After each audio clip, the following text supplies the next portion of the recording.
జంజీలు అనే వాళ్ళు ఖచ్చితంగా సమాజం మార్పు కోసం నేను అదే అడుగుదాం అనుకున్నా. ప్రజాప్రభుత్వంలో భాగస్వాములు అయినప్పుడే ఏదైతే వాళ్ళు ఆశిస్తారో. ఎందుకంటే కనీసం ఒక విద్యార్థి చదువుకున్న తర్వాత వాడు చదువుకున్న దానికి ప్రామాణికం పరీక్ష రూపంలో రిజల్ట్ రూపంలో వస్తుంది.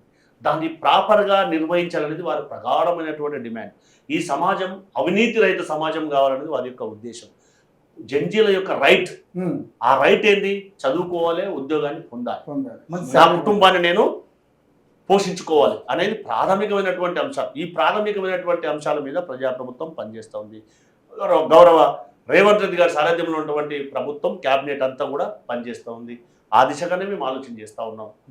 ఆ దిశ మా ఆలోచన కదా, వారి కోరికనే మా సమస్య. అందుకే ఏదైతే అసెంబ్లీకి కానీ పార్లమెంట్కి కానీ ఉన్నటువంటి వయోపరిమితిని తగ్గించి వారికి అవకాశాలు కల్పించడానికి దేశంలో ఏ రాష్ట్రం చేయనటువంటి చట్ట సవరణ చేయాలనేదే రాష్ట్ర ప్రభుత్వం గౌరవ ముఖ్యమంత్రి గారి యొక్క ఉద్దేశం. వారిని కూడా పాలనలో భాగస్వాములు కావాలి. ఎందుకంటే ఈ పబ్లిక్ రిప్రజెంటేటివ్ అనేవాళ్ళు law makers, other MLAs or MPs. ఎవరైతే బ్యూరోక్రాట్స్ అనేవాళ్ళు లా ఇంప్లిమెంటర్స్ అనేది ప్రజాస్వామ్యంలో మనందరికీ కూడా తెలుసు.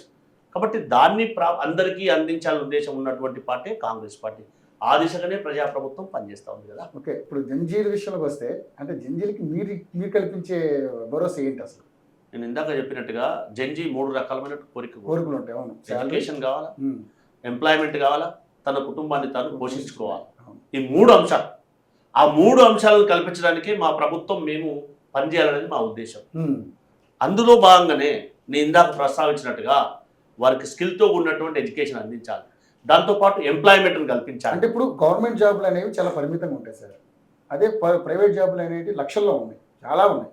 మరి ఆ స్కిల్ గ్యాప్ని ఏ విధంగా పూరించగలరు, ఎలా చేయగలరు? నేను ఎందుకే చెప్పాను, ఈ స్కిల్ యూనివర్సిటీ ద్వారా ఆ స్కిల్ కనుక తను నేర్చుకుంటే ఎక్కడో అక్కడ 100% అకామిడేట్ కావడానికి అవకాశం ఉంటుంది. కల్పించే బాధ్యత కూడా ప్రభుత్వం 100%. అందుకనే ఈ రాష్ట్రంలో గతంలో ఉన్నదానికంటే ఎన్నో ఎంఎన్సీ కంపెనీలు మన హైదరాబాద్ ఉన్నాయి. భారతదేశంలో ఉన్నటువంటి సెకండ్ క్యాపిటల్ కంటే ఎక్కువ విస్తీర్ణం చెందుతున్నటువంటి రాష్ట్రం మన తెలంగాణ రాష్ట్రం. సేఫెస్ట్ ప్లేస్ మన తెలంగాణ హైదరాబాద్. అదంతా అభివృద్ధి చెందుతూ ఉన్నప్పుడు దానికి కావలసినటువంటి సాంకేతిక నైపుణ్యతను అలవర్చుకోవాల్సిన బాధ్యత మన అందరి మీద ఉంది. ప్రభుత్వాల యొక్క ఉద్దేశం ఏముండాలి, లక్ష్యము, వీరికి కావలసినటువంటి నైపుణ్య అభివృద్ధిని మేము అందించాలా.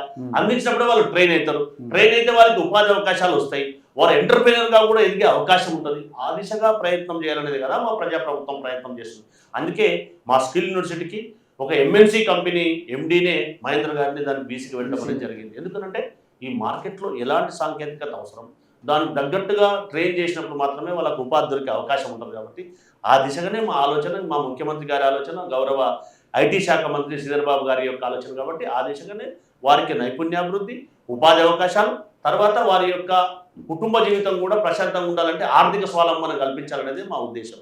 ఆ దిశగానే ప్రణాళికలు రూపొందిస్తున్నామంటే ఇంకో ఉద్దేశం లేదనేది ఆలోచన చేయాలి. ఓకే, ఇప్పుడు మీరు ఒకవేళ నిజంగానే మీకు అధిష్టానం మిమ్మల్ని నమ్మి మీకు ఒక అవకాశం ఇచ్చిందనుకోండి, కేవలం మీరు అంటే ఓన్లీ గ్రాడ్యుయేషన్ కోసమే పరిమితం అవుతారా, లేకపోతే నియోజకవర్గంలో ఉన్నటువంటి సమస్యల మీద కూడా గట్టిగా పనిచేస్తారా? అధిష్టానం చేస్తుందా కాదు, ఖచ్చితంగా చేస్తారు, ఖచ్చితంగా చేస్తారు. డిమాండ్ అప్పీల్ అదే సరే, డిమాండ్ అంటే ఉన్నటువంటి సీనియారిటీ ప్రకారం ఖచ్చితంగా చేస్తారు. ఎందుకనంటే 20-25 సంవత్సరాల నుంచి కాంగ్రెస్ పార్టీ జెండా మోస్తున్నాం. కాంగ్రెస్ పార్టీ జెండా కింద నీడ పొందుతున్నాం. దాన్ని ఖచ్చితంగా కాపాడవలసిన బాధ్యత, గెలిపించవలసిన బాధ్యత, సంక్షేమ పథకాలు ప్రజలకు తీసుకెళ్లాల్సిన బాధ్యత కాంగ్రెస్ కార్యకర్తగా, కాంగ్రెస్ కుటుంబ సభ్యులుగా, కాంగ్రెస్ పార్టీ ఐడియాలజీ ఉన్నటువంటి వ్యక్తిగా ఖచ్చితంగా నాకు ఆ నమ్మకం ఉంది. దాంతోపాటుగా ఎవరైతే నా నియోజకవర్గంలో 7 పార్లమెంట్ సెగ్మెంట్లు, 42 అసెంబ్లీ నియోజకవర్గాలు, 77 మండలాలుగా సుమారుగా ఉన్నటువంటి అతి వైశాల్యమైనటువంటి నియోజకవర్గం కాబట్టి అవన్నీ కూడా నా కుటుంబ పరిధి అని నేను భావిస్తా. వారికి ఎవ్వరికి ఏ సమస్య వచ్చినా నన్ను ఆశీర్వదిస్తే, పార్టీని ఆశీర్వదిస్తే 100% ఏ సమస్య వచ్చినా వాళ్ళ ఇంటి ముందుండి వారి ప్రజాసేవకుడిగా వారి ముందుంటాం. సేవకుడే నాయకుడు అనే ట్యాగ్ లైన్కు నిదర్శనం కావడానికి శాయశక్తుల ప్రయత్నం చేస్తాం. ఎందుకంటే ఎప్పుడైనా ఒక పనిని సాటిస్ఫైగా చేసినప్పుడు చాలా తృప్తివంతం. మన ప్యాకెట్లో ₹1 కోటి కానీ తృప్తి ఉండదు, భయం ఉంటుంది. కానీ ఒక వ్యక్తికి సహాయపడితే అతనిలో కలిగే ఆనందాన్ని చూసి పొందే ఆనందం, ఒక టీచర్గా లెసన్ బాగా చెప్తే ఆ లెసన్ రీచ్ అయినటువంటి పిల్లల దగ్గర నుంచి ఆనందం చూసిన తర్వాత ఎంత సంతోషం ఉంటుందో, రాజకీయ నాయకులకు కూడా ఒక పనిని వారికి సాటిస్ఫై అయ్యేట్టుగా చేస్తే అంతే సాటిస్ఫై ఉంటుందనేది మనం వాస్తవ పరిస్థితి గ్రహించాలి. ఖచ్చితంగా మహబూబ్ నగర్, హైదరాబాద్, రంగారెడ్డి నియోజకవర్గంలో కాంగ్రెస్ పార్టీ జెండా ఎగురవేయడానికి శక్తి వంచన లేకుండా ముఖ్యమంత్రి గారి సారథ్యంలో, ఉప ముఖ్యమంత్రి గారి సమన్వయంతో, పిసిసి అధ్యక్షులు మహేష్ కుమార్ గౌడ్ గారి సూచన సలహాల మేరకు ఖచ్చితంగా ఇక్కడ కాంగ్రెస్ పార్టీ జెండా ఎగురవేయడానికి శక్తి వంచన లేకుండా ఒక కార్యకర్తగా, సైనికుల్లా ఖచ్చితంగా పనిచేస్తాం. అట్లా ఎలాంటి అనుమానం లేదు. ఓకే. ఇప్పుడు మిమ్మల్ని అంటే మీ విద్యా సంస్థల్లో మీకు అని మీ దగ్గర ఉన్నటువంటి విద్యార్థులకు మంచి నాణ్యమైన విద్యను అందించడమే కాకుండా మీరు సామాజిక స్పృహ ఉన్నటువంటి వ్యక్తిగా చాలా కార్యక్రమాలు చేశారు. అది మాకు కూడా తెలుసు. ఎందుకంటే మీతో మాకు ఉన్నట్టు పరిచయం. కరోనా టైంలో మీరు చాలా మందికి ఆదుకున్నారు. ఫుడ్ ప్యాకెట్స్ కావచ్చు, శానిటైజర్స్ సప్లై చేయడం విషయంలో కావచ్చు, ఎవరికి ఏ కష్టం వచ్చినా ఆదుకున్నటువంటి పరిస్థితి మేము చూసాం.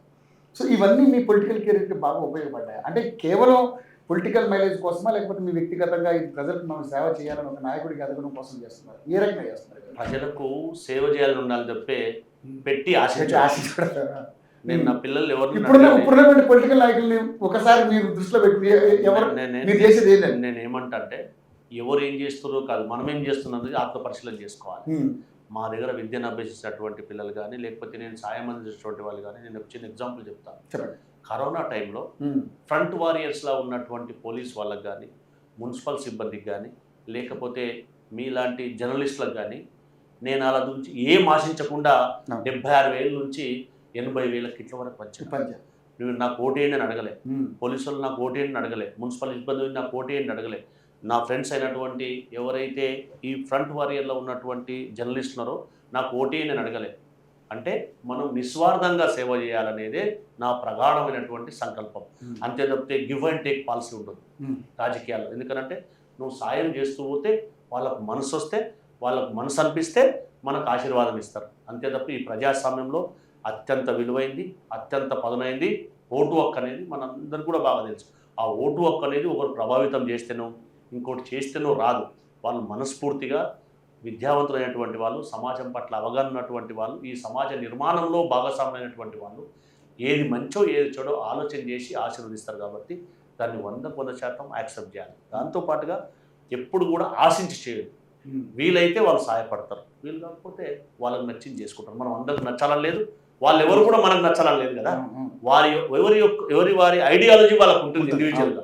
కాకపోతే అప్పీల్ చేయడం మన ధర్మం. సరే, వారిని మనం ఆశించేయడం అనేది రాజకీయాల్లో అంతకంటే చెడ్డ ఆలోచన ఇంకోటి ఉండదు. మనం నిస్వార్థంగా సేవ చేస్తే వాళ్ళు మనల్ని ఆశీర్వదించే అవకాశం. నిస్వార్థంగా సేవ చేయాలనే ఉద్దేశంతో కరోనా టైంలో 65-70 మందికి ఉచిత మద్యం అందించాం. సింగిల్ పేరెంట్ ఉన్న వాళ్ళకి కానీ, పేరెంట్స్ కోల్పోయిన వాళ్ళకి కానీ. దాంతోపాటుగా ఈ ఫ్రంట్ లైన్ వారియర్స్ అందరికీ కూడా సాయం చేసినాం. ఇప్పటికి కూడా నా విద్యా సంస్థలో 7 నుంచి 8 చారిటబుల్ ట్రస్ట్ పిల్లలు చదువుతారు. వారికి వీలైనంత వరకు 50% కన్సెషన్ తోటే సంవత్సరానికి 25 to 30% పిల్లలకి వాళ్ళ ఎడ్యుకేషన్ అందిస్తూ ఉన్నాం. వీలైతే వారికి సాయం చేయాలనేది మా ఉద్దేశం తప్పితే నేను సాయం చేసిన కాబట్టి నాకు మీరు ఓటేయండి అనేది అనైతికం అనేది నా పర్సనల్ ఒపీనియన్. అభిమానిస్తే ఓటుదారు అభిమానిస్తారు, అభిమానించకపోతే మనం దాన్ని పాజిటివ్గా తీసుకోవాలి. అంతే తప్పితే నేను చేస్తున్నాను కాబట్టి నాకు ఇది ఇవ్వండి అనేది కరెక్ట్ పద్ధతి కాదు రాజకీయాలు అనేది నా పర్సనల్ ఒపీనియన్. ఓకే.